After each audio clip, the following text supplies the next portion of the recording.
नमस्कार दोस्तों। आज हम जानेंगे कि योग क्या है, योग कौन कर सकता है और योग करने के नियम क्या हैं। तो योग को करने से पहले कुछ विशेष बातें जानना काफ़ी आवश्यक हो जाता है, इसलिए कि अगर जिस विषय को हम करना चाहते हैं, अगर उसके विषय में अगर ठीक से न जानें, ढंग से न जानें, तो हमसे कुछ गलतियां हो सकती हैं। इस वजह से हम जानेंगे, और ये मेरा पहला वीडियो है, तो हम चाहेंगे कि योग के विषय में आपको अच्छे ढंग से बताएं कि आप किस तरह से इसका शुरुआत कर सकते हैं। क्योंकि योग में जब हम कदम रखते हैं तो सबसे पहले किन किन बातों का ध्यान रखना आवश्यक होता है, यह जानना काफ़ी आवश्यक है। तो योग क्या है ये जानेंगे हम। योग का अर्थ होता है जोड़ना। योग का अर्थ होता है जुड़ना, अर्थात योग की भाषा में हम कह सकते हैं आत्मा को परमात्मा से जुड़ना या स्वयं को विराट से जोड़ना योग कहलाता है। सूक्ष्म को विराट से जोड़ना योग कहलाता है। योग हम क्यों करते हैं, योग क्यों जरूरी है, इस विषय पर हम चर्चा करेंगे। योग जरूरी है क्योंकि आज की भाग दौड़ की ज़िंदगी में हम लोग काफ़ी तनाव में रहते हैं, थकान महसूस करते हैं।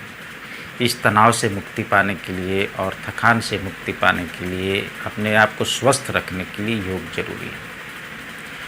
तो योग में अपने आत्मिक, मानसिक और शारीरिक विकास करने के लिए योग जरूरी है।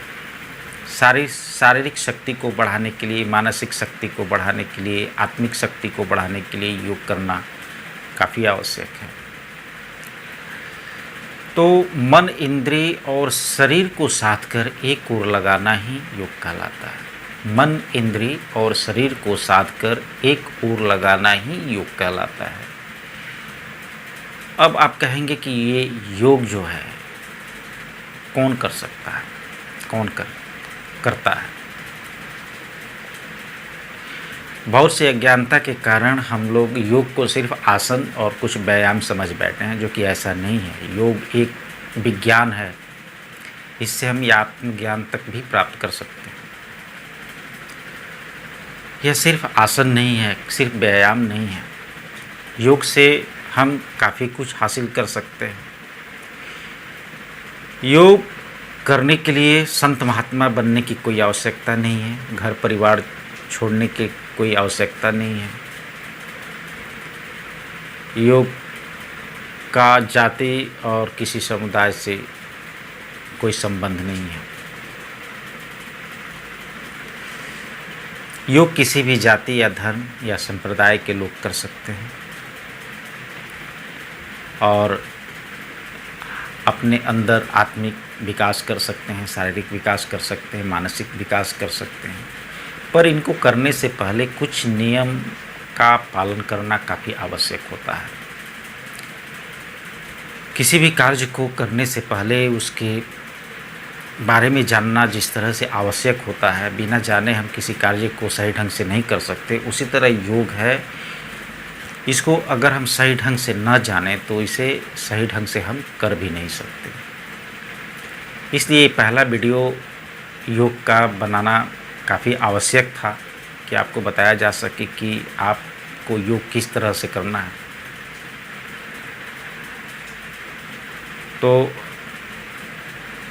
आप योग तो काफ़ी देखते हैं, टीवी चैनल्स पर प्राणायाम देखते हैं, आसन देखते हैं किस तरह से किया जाता है, पर योग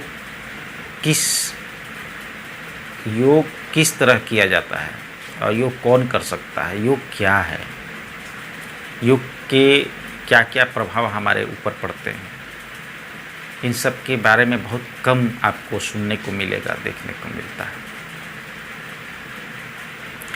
इसलिए हम कुछ योग के विषय में जानेंगे। योग के कुछ नियम होते हैं, इसके 8 नियम होते हैं। सबसे पहले यम आता है। यम क्या होता है? यम एक अहिंसा का रूप होता है। अहिंसा जैसे किसी को प्रताड़ित न करना, किसी को कष्ट न पहुंचाना, किसी को प्रताड़ित न करना, किसी को कष्ट न पहुंचाना, किसी को न सताना, अनावश्यक रूप से किसी को दुख न देना, कोई भी ऐसा कार्य न करना जिससे कि किसी को तकलीफ हो, यह यम कहलाता है। यह अपने व्यक्तित्व के अंदर लाना है, जांचना है, अपने आप को जांचना है कि लक्षण क्या मेरे अंदर हैं, कि हम किसी को न सताएं, किसी को परेशान न करें, अपने अंदर दया का भाव लाना, अहिंसा लाना, विनम्रता लाना, धीरे धीरे आक्रोश को ख़त्म करना, क्रोध को ख़त्म करना, अहंकार को नष्ट करना, किसी को कष्ट न पहुंचाना, यह यम है। उसके बाद आता है नियम। नियम क्या है? जैसे कि किसी भी कार्य को करने से पहले हम अपने आप को स्वच्छ करते हैं, नित्य कर्म शौच इत्यादि करके पूरी तरह से जब निवृत्त हो जाते हैं तो योग के योग्य बन जाते हैं। जिस तरह से यम का मुख्य अंग अहिंसा होता है, उसी तरह नियम में संतोष होता है। जीवन में संतोष रखना, यह योग में काफ़ी लाभ पहुंचाता है। जब हम संतोष रखना सीख जाते हैं, जान जाते हैं, तो हमारे व्यक्तित्व में कुछ सुधार आता है, काफ़ी सुधार आता है। इस तरह से हम यम और नियम करते करते जब इन दोनों नियमों का पालन कर लेते हैं, दोनों नियमों के विषय में अच्छे ढंग से जान जाते हैं, तो तीसरे नियम पर पहुंचते हैं, आसन। आसन क्या होते हैं? आसन होते हैं जैसे कुछ व्यायाम करना, कुछ आसन करना, जैसे भुजंगासन हो गया, पद्मासन हो गया, पवन मुक्तासन हो गया, हलासन हो गया, इत्यादि बहुत तरह से आसन हैं। अपने शरीर को सुव्यवस्थित, सुंदर, निरोग बनाने के लिए, सुडौल बनाने के लिए आसन जरूरी है। पर इन सब चीज़ों को करने के लिए किन किन बातों को ध्यान रखना जरूरी है, ये इसी विषय पर आज हम चर्चा करेंगे। तो सबसे पहले मैंने बताया यम। यम में क्या करना है? किसी को प्रताड़ित न करना, किसी को कष्ट न पहुंचाना, ऐसा कोई कार्य न करना जिससे कि किसी को दुख पहुंचे, हमेशा अहिंसा का भाव रखना,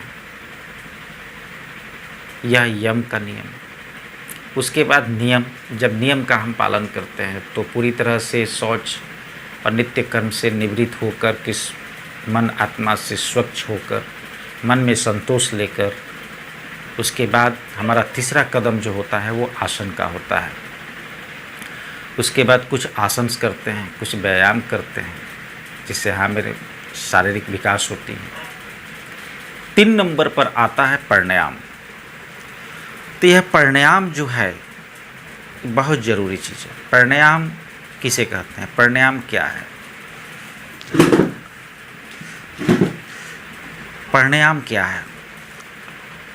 जो हम श्वास लेते हैं उसी को प्राणायाम कहते हैं। जो हम श्वास लेते हैं उसी को प्राणायाम कहते हैं, अर्थात प्राणवायु को संतुलित रूप से लेना। प्राणवायु को संतुलित रूप से लेना, नियमित रूप से गहरा तथा लंबा श्वास लेना और उसे छोड़ना प्राणायाम कहलाता है। नियमित रूप से गहरा तथा लंबा श्वास लेना और छोड़ना प्राणायाम कहलाता है। प्राणायाम इतना साधारण विषय नहीं है कि आपको संक्षिप्त में बताया जा सके, पर धीरे धीरे जैसे हम आगे बढ़ेंगे इस पर काफ़ी चर्चा करेंगे, प्राणायाम करके भी दिखाएंगे, बहुत सारा चीज़ प्रैक्टिकल भी आपको दिखाया जाएगा। तो आप